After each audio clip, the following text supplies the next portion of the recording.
I am Lori Friedley. I'm head of adult reference at Mamaroneck Public Library, and I am going to be doing all the background work for Andy's program today. Our presenter today is Andy Katell, and he is no stranger to Mamaroneck Library, having conducted a workshop early this year on fake news, discerning facts in the news.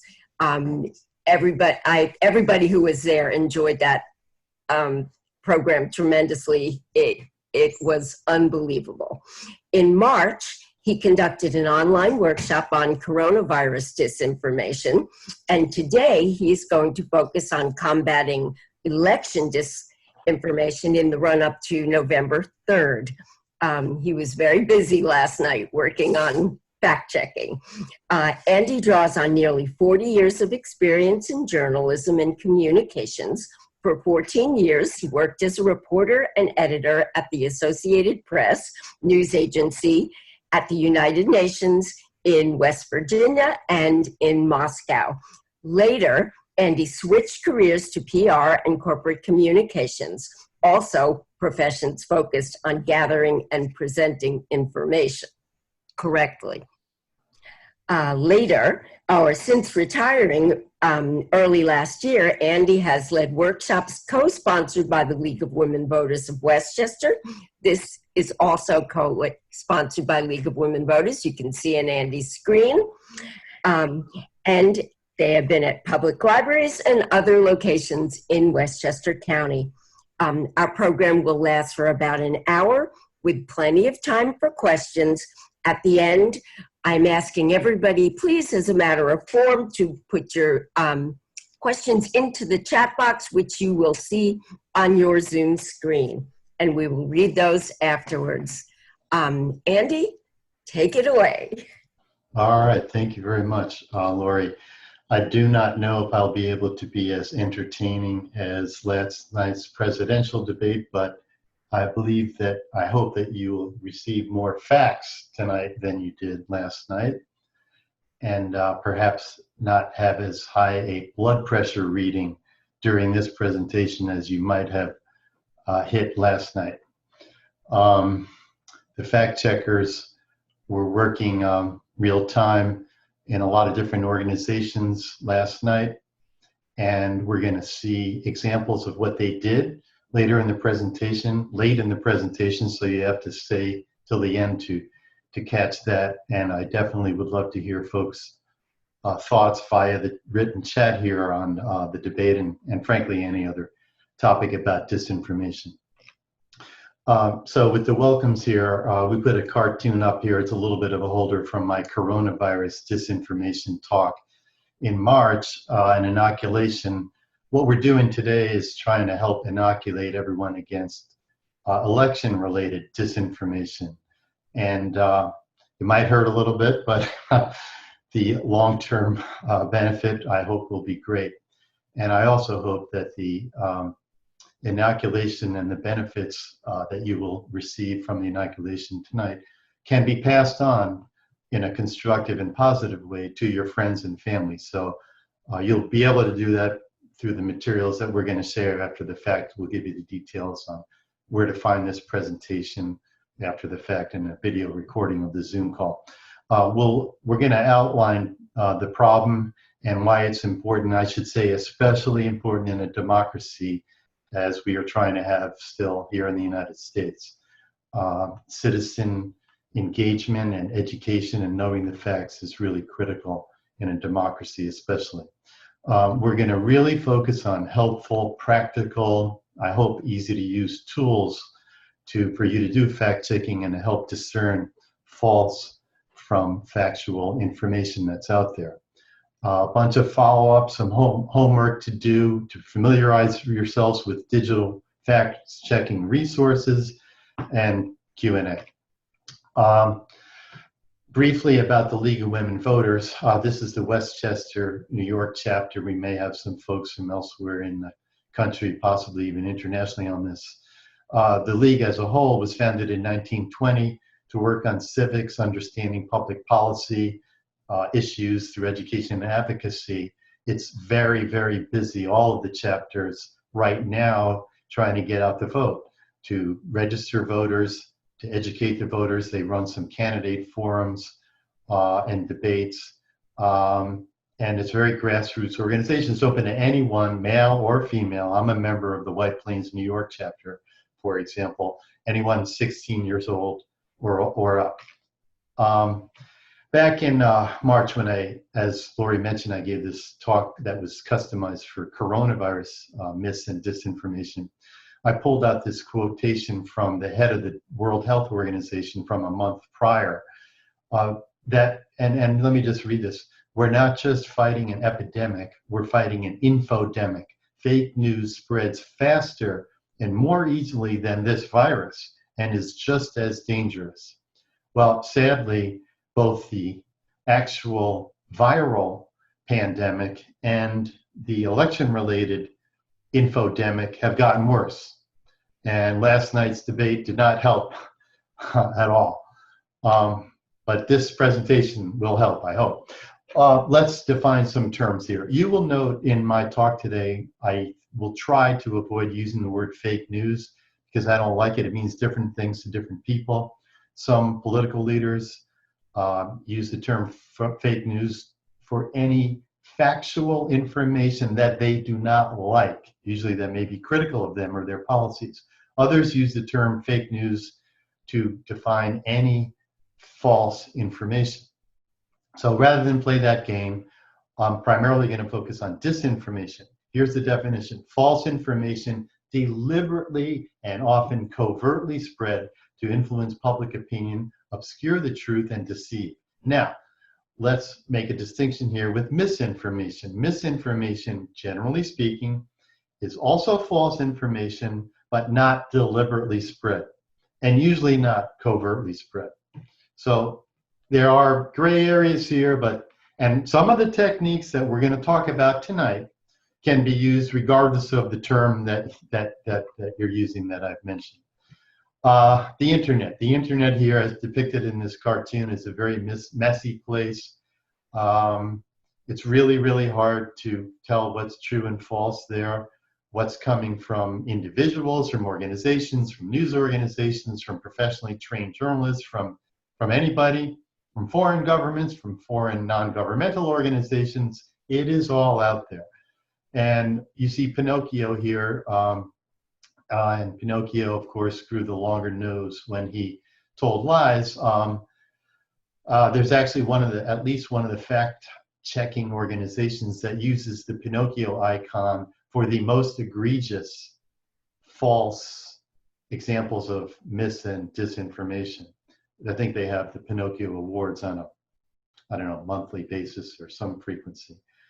So it's a serious matter. I think disinformation and the word propaganda, we have gotten used to hearing primarily in the United States related to foreign interference, largely by foreign governments, although these foreign governments have allies that may not be overtly, explicitly associated with the government. Nonetheless, there was a poll conducted over the summer by Pew Research Center, which does a lot of great polling on these kind of news literacy and disinformation topics. So on the left, their poll found that about 3/4 of the folks they talked to say it's likely that Russia or other foreign governments will attempt to influence the US presidential election this November, which is only about a month away. And on the right, this graph shows that not very many of the folks who were polled in the United States have confidence that our federal government is going to do something about that, specifically to prevent election systems from being hacked or subjected to other threats. So it's kind of a sad situation. There's an analyst, Ben Nemo, who came up with the 4 Ds of propaganda. Again, this could also apply, in my opinion, to disinformation. And the first D here is dismiss. If you don't like what your critics say, insult them. 2, distort. If you don't like the facts, twist them. Number 3, D, distract. If you're accused of something, accuse someone else of the same thing. Shift the blame. Number 4, finally, dismay. If you don't like what someone else is planning, try to scare them off. So these are all techniques that foreign governments have used and are using. The photo that's associated with this slide is St. Basil's Cathedral in Moscow, Russia, kind of an iconic image representing the country in the popular culture, just as our White House or Statue of Liberty are used in as a symbol of our country. But the point here is that these techniques, as we have all seen, are not only used by Russia and other foreign governments, but they are used by domestic actors engaging in disinformation. And to some extent, there's a circular loop between those two entities, foreign governments and domestic actors on disinformation. I was thinking about it today, inspired by another talk on a related topic, that the ammunition for disinformation in the world about the United States election largely comes from domestic strife and disagreements. Then foreign governments and foreign actors often latch onto that information, weaponize it, and fire those weapons back at us here in the United States. But the actual issues and the disagreements and the discord, some of which are long-standing fundamental problems in our system of government and society, such as racism, are homegrown and exploited by these foreign entities. So it's a rough problem to deal with. Okay, more specifically on the foreign threats. This was a report that came out from a US government agency called the US National Counterintelligence and Security Center. This is about a month and a half ago. What they did, this was in the news, so I'm just going to recap it briefly.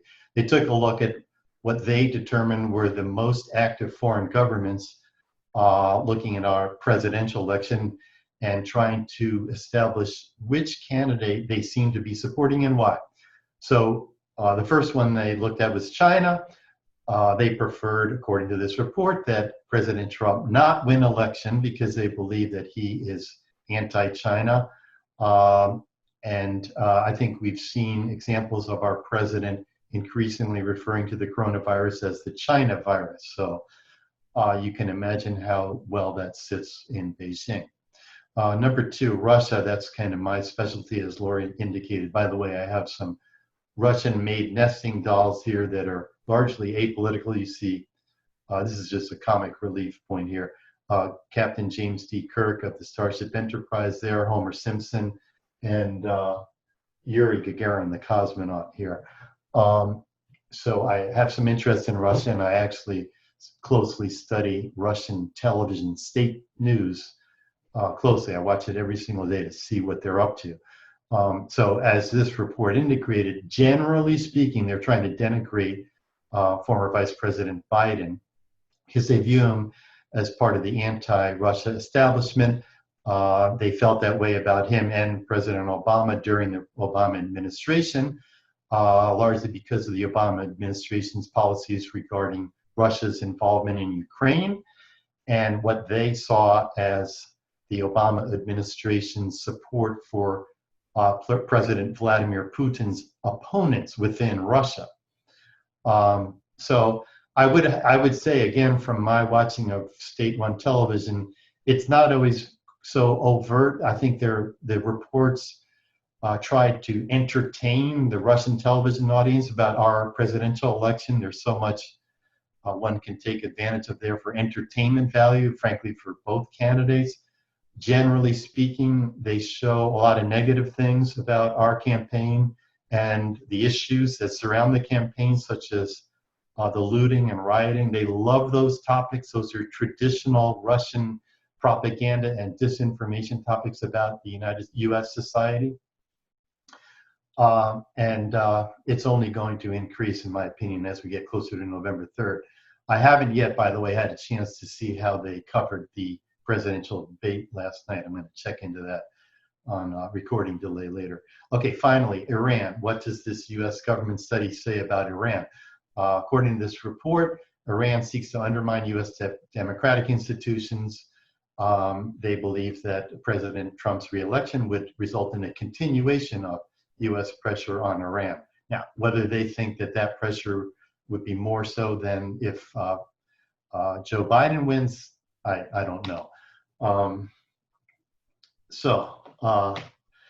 A few more points here from a different report. There's a great organization that actually does some webinars on disinformation, as the League of Women Voters does, and myself. They identified a few aspects of what's happening with the election specifically here. Russian agents of disinformation, they said, are focusing not only on our processes, but in stoking political polarization and sowing distrust in our democracy, trying to undermine our democracy. They've detected an increase in domestic disinformation, particularly disinformation against political opponents. They see a danger that fraudulent news may become the new normal, that'll be normalized, even though a lot of us find it distasteful, but can we really avoid it? Are we becoming immune to it, so to speak?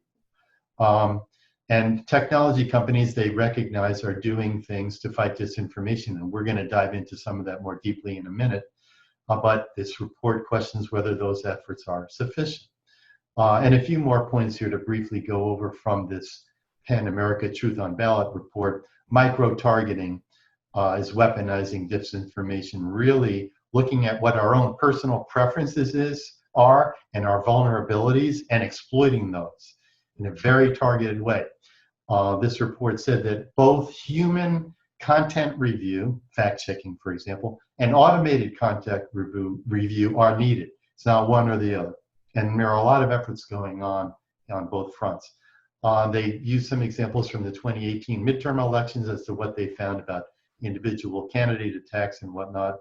And important, very important for our discussion is what do we do about it? It's to empower consumers of information, which is you and me. This report said, are society's best defense against the scourge of fraudulent information and attempts to undermine the role of truth. And I am all in on that, and I hope you agree. Okay, what are they trying to achieve, these disinformation actors?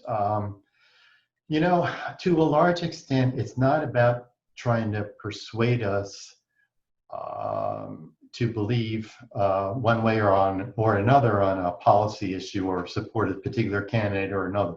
To a large extent, that is not what they're about. Sometimes they are. But mainly, they're trying to do these things, in my opinion. Bombard the audience with falsehoods, not even necessarily creatively. Sometimes it's the same stuff over and over again with great frequency. So we become, again, a bit immune to it. They're trying to fool us and trick us through both sophisticated technology methods and simple stuff. They're trying to complicate the issue, create chaos and confusion, and sow doubt in our minds about what to believe, what is the truth, or whom to believe. And generally speaking, they're trying to be disruptive. And the bottom line is they're trying to ultimately get us not to care and to get us to move on, to tune out.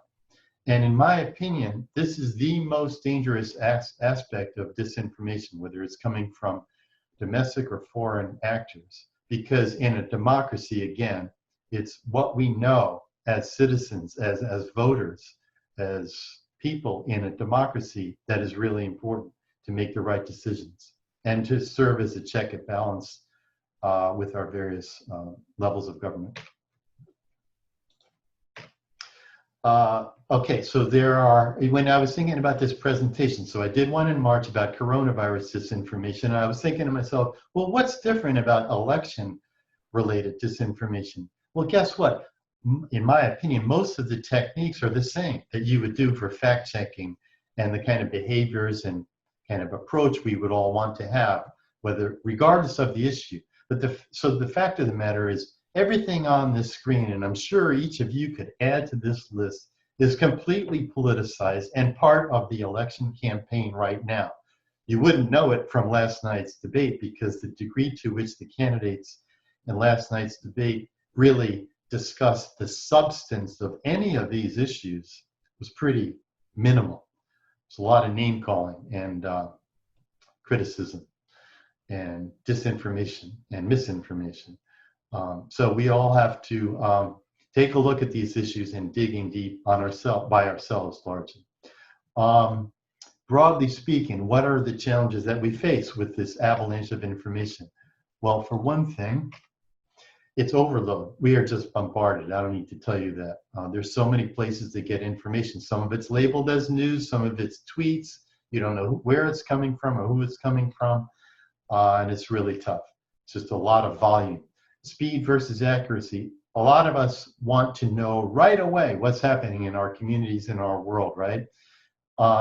So that's a tendency to want it fast, right?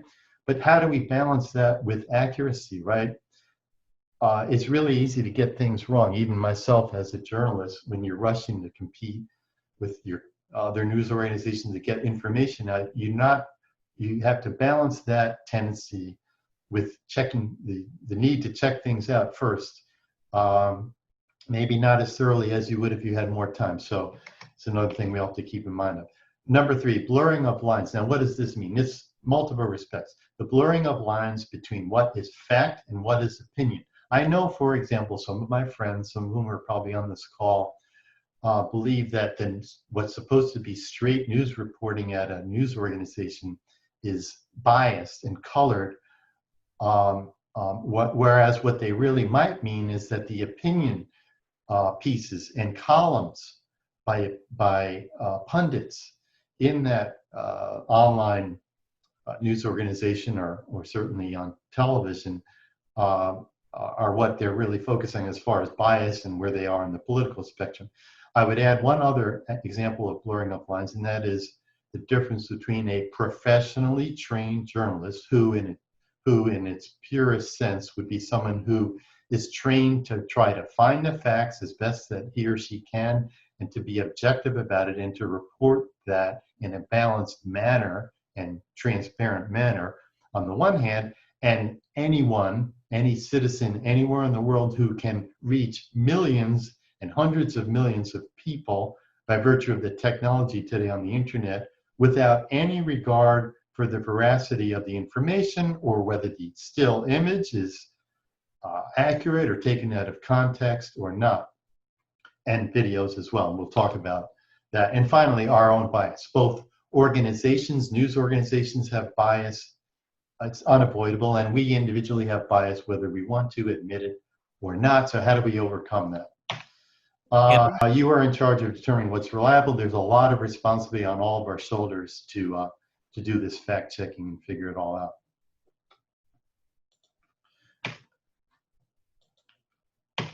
Okay, news literacy. That's really the key here. That's what we're trying to do tonight. It's all about educating yourself and thinking critically to judge the reliability and credibility of news reports. It's a big burden, takes time, takes education. That's what really this is all about. And the more people who become news literate, the better, of all ages, I should add. So the Stanford History Education Group came up with 3 questions to ask when you're confronted with information. Broadly speaking, there are who's behind the information, what individual, what organization, is it a news organization, is it not, are they credible or not, what's their funding, could that lead to bias? All of those are important to know. What evidence is provided to support the thesis or claim that's made in that piece of information? What are the facts, and are the facts credible to you? Are they well supported? What do other outlets say, whether it's a tweet from an individual or a news report?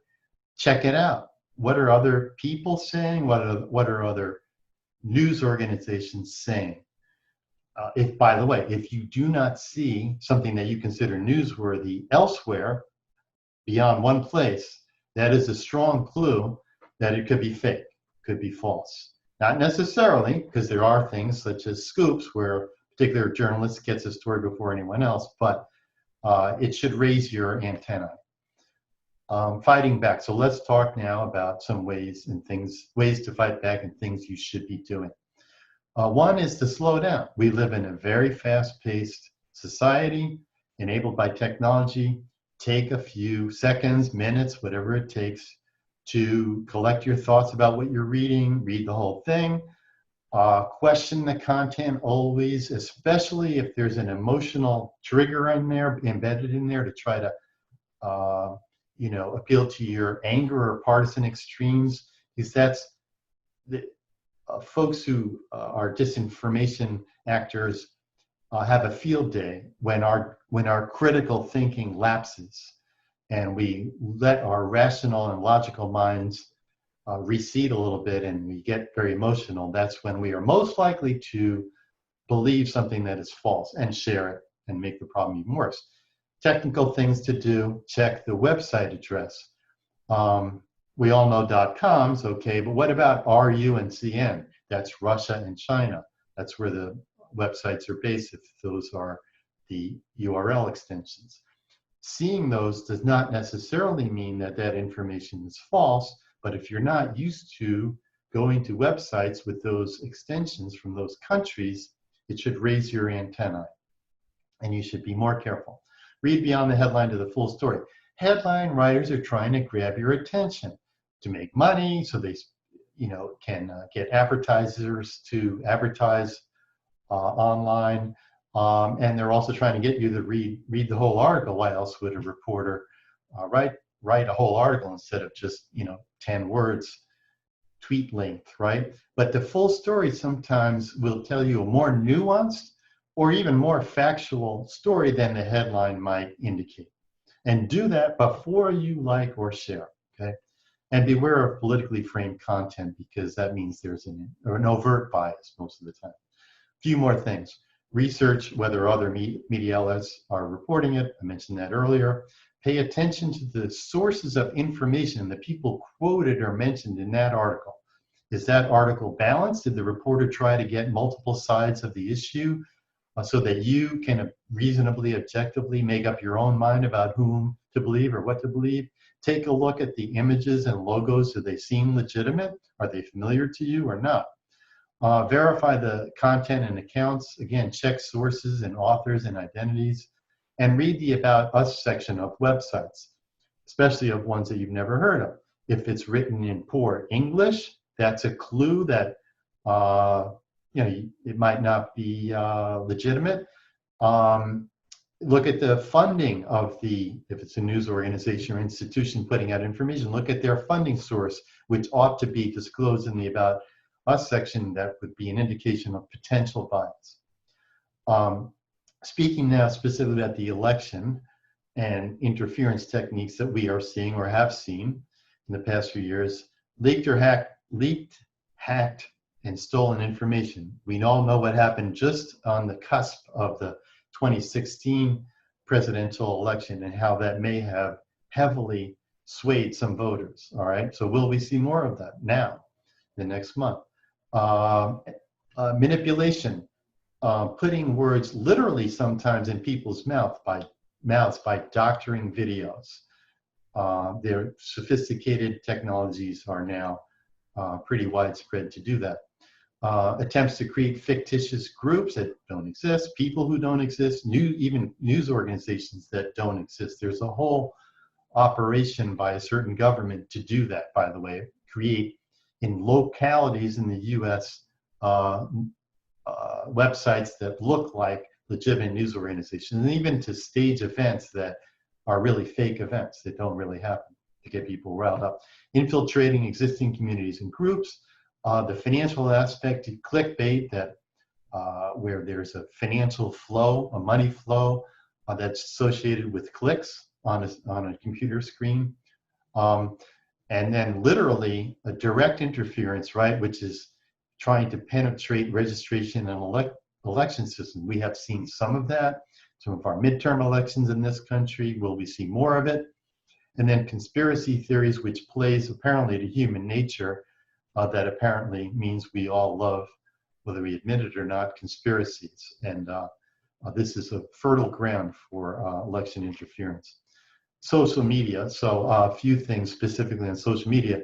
These are all warning signs to look out for. few posts but many followers, few likes and comments, and an account that follows an unusually high number of other accounts. All red flags. Some more techniques here. Now we get into some more sophisticated ones that I don't even personally pretend to understand very well. But here they are: sock puppets, trolls, troll farms, bots, botnets, and we mentioned earlier micro-targeting, precisely directed messages to you as an individual. The tech companies are ramping up and have been for some time. They've really accelerated, I would say, their efforts to do something about all of this disinformation. The jury is still out about whether these, what they're doing is effective and successful. I would say the jury is really out, and some people would say they are not motivated to take it seriously because of the financial aspects to their business models. I'm not here to give you my opinion on that, but anyway, here are a few things that they have done specifically on the election that they've announced that they are or are about to do. Facebook linking elected officials and candidates' posts to voting information from a reliable independent source. Facebook prohibiting new political ads 7 days before the election, removing some content that tries to suppress voting, okay, and some other things they're doing. YouTube providing info from third-party fact checkers that they've identified and gotten on board on top of video search results. And Twitter warning about, quote, synthetic and manipulated media and putting labels on false and misleading information. So on the right of your screen here, there's a Twitter safety warning put on by Twitter on top of one of our president's tweets about mail drop boxes, okay? And Twitter is saying that that tweet violated their civic integrity policy. You can dig into that, details of that later. So images that appear on, moving images, so video and still images are another area where disinformation is really exploiting, that they are exploiting. And sometimes the videos themselves are correct, but they are taken out of context. Same goes for still images. And we're about to see a few examples. So now bear with me with technology here, because I want to make sure that this goes all right. All right, so here, this is Twitter. Okay, it says here altered video. And this tweet of a video was tweeted a bunch of times. Sometimes it carried this label altered video. Sometimes it carried other warning labels, and sometimes there was no warning label. But let's look at one right now. So I'm going to unmute this. It's a loop of a video. It's really just natural sound at the White House lawn, I think it is.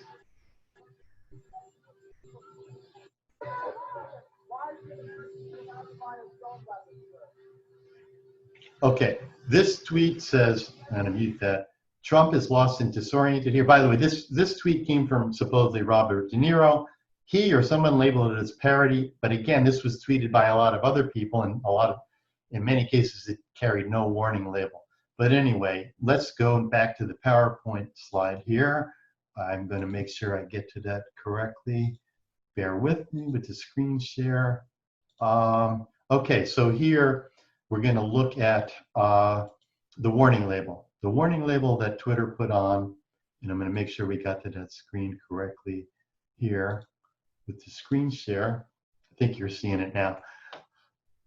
So here's the warning label that Twitter put on some tweets of that same video, which is this 12-second video.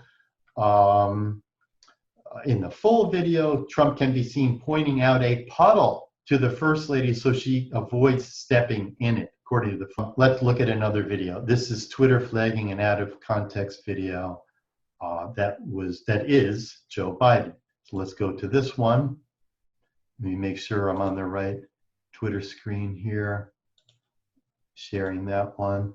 Okay, so here's this tweet is supposedly from the Trump war room, presumably associated with the campaign of the president. Joe Biden says you won't be safe in Joe Biden's America. Let's listen to this. Let's listen to this for a second. Joe Biden's America. You won't be safe in Joe Biden's America. You won't be safe in Joe Biden's America. All right, they have that on a continuous loop. Now, in this case, Twitter put below here with an exclamation point a hyperlink with a label that says manipulated media. Now, let's take a look at that. This one explains that, and I'm going to kind of paraphrase it to make it simpler because their explanation is a little convoluted. Biden was paraphrasing Trump and Pence, where they said at a speech somewhere that you won't be safe in Joe Biden's America. So Biden was explaining what they said elsewhere. Okay, a little convoluted, but again, the video itself is accurate, but it's taken out of context for nefarious purposes. So get this sharing back. Okay, next, we are now looking at something that is a Republican National Committee video flagged to supposedly show rioters in Biden's America. So we are now going to go to YouTube at 4 minutes and 8 seconds or thereabouts into a video that was on YouTube. That's a narrated video that came from the campaign of President Trump. Let me make sure I'm on the right screen here. Give me 1 second. Okay, here we go. I'll go to full screen for a second. I've seen a lot of moderates, a lot of people now changing over because of everything that's been happening. This is a taste of Biden's America. I mean, the rioting, the crime, freedom is at stake now, and this is going to be the most important election of our lifetime. We want to Okay. Now, you saw those images that purported to show rioting. All right, now what we're going to do, I did a still image capture of one of the supposed rioting scenes in that video. And that's what you see here on the PowerPoint slide. So let's now investigate that screenshot using this website, tineye.com. We're going to use a technique called reverse image search. You can either use TinEye or there are several other websites that do that. So let's go into it now. I've taken that image and I've put it on my computer. Now we're going to take it off of my computer and upload it to TinEye. It's searching right away on the internet, the entire internet, to see where that image has appeared. And the first search result, there are 23, is from BuzzFeedNews.com. BuzzFeed does a lot of fact checking, and all we need to do here really is read the headline. This is from August 26th of this year. RNC video showing rioters in, quote, Biden's America, end quote, is actually Spain. And then there are a lot more details in the story about what is shown.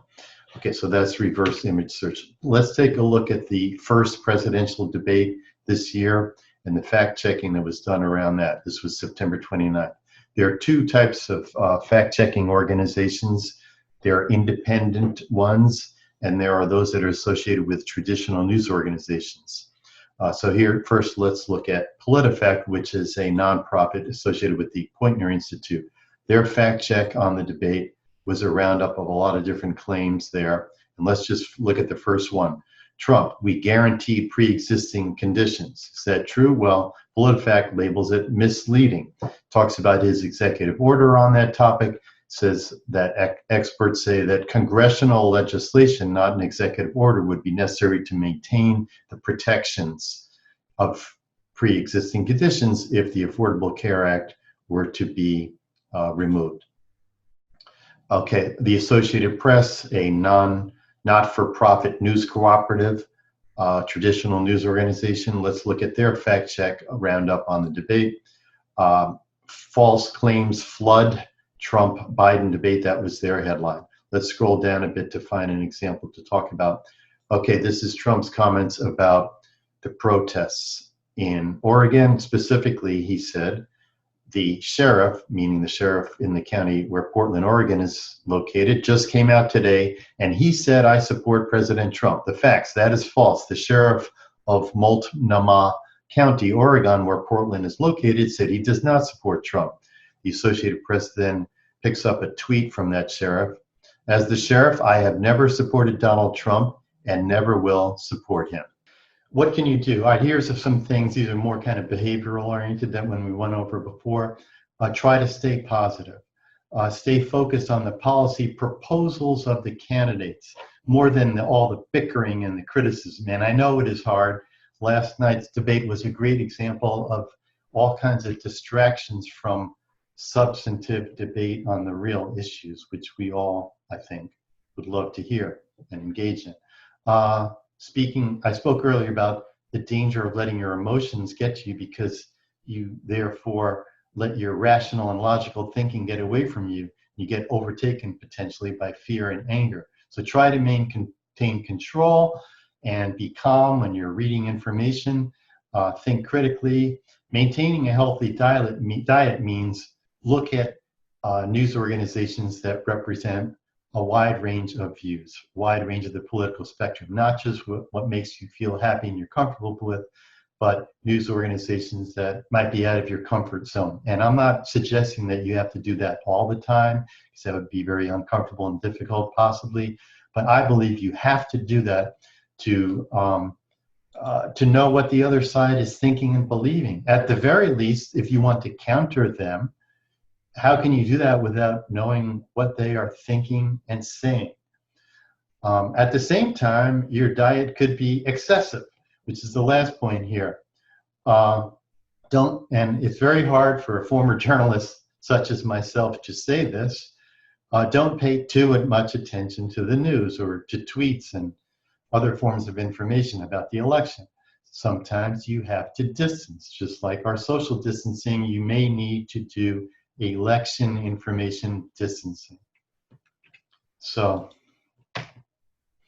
okay, this is a really important slide. This will be on the League of Women Voters of Westchester's website. Actually, I think it already is from earlier mis and disinformation talks that I have done, but we'll certainly make sure it's up there. This is your list of digital fact-checking resources. Some of them we use today, PolitiFact, for example, and others we didn't. Some are associated with traditional news organizations such as the Washington Post, and some are independent. We did a reverse image search, we tried to do one, on TinEye, so that's a great one. So take a look at these later and have these ready at your fingertips when you're reading information. So now I'm going to make a plug for a former colleague of mine, Thomas Kent, his pen name. He's a neighbor of those of us who live in Westchester County. He and I worked together at the Associated Press. He had many jobs in the company, in senior positions internationally and domestically. He's just come out with a book that literally, I believe, went on sale today. And here's the cover of it.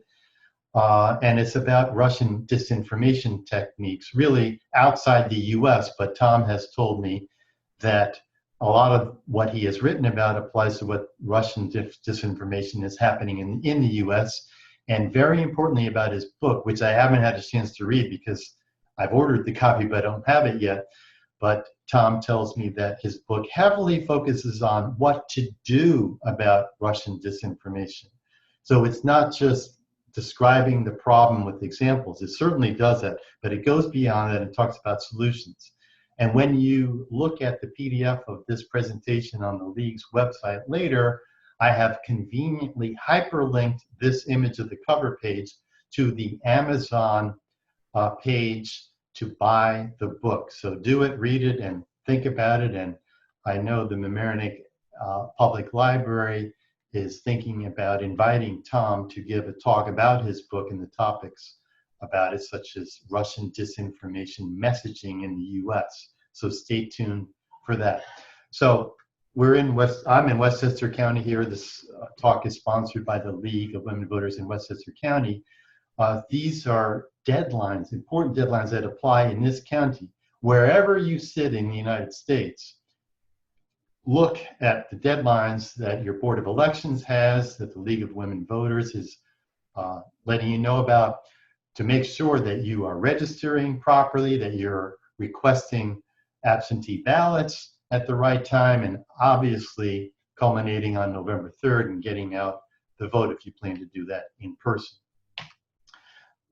You know, the league is very big on trying to get you to register, to fulfill your civic duty to vote in every election, and to do other things. Stay up on the issues, try to ascertain the facts on those issues as best you can, stay in touch with elected officials, don't be shy about communicating your views on issues with them and learning their view on the issue.